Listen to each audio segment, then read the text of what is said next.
right. Thank you for coming. You'd like to introduce yourself? I know you came to the PSYCH-K Basic Workshop, and we'd love to hear how it was for you, maybe why you came, and what you'd love to share about it. Sure.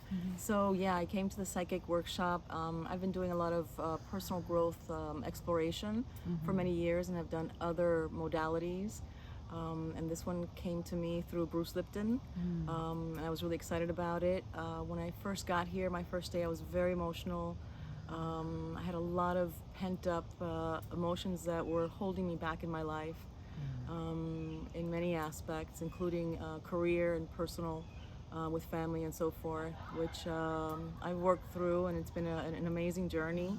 And my favorite saying is, keep it simple, keep it light, and have fun. And that's just a new way of being for me now, I think. And it's just amazing. Mary was spectacular, easy, just gave me the permission to be myself and really explore and go deeper, you know, when I thought that I knew what was really going on for me.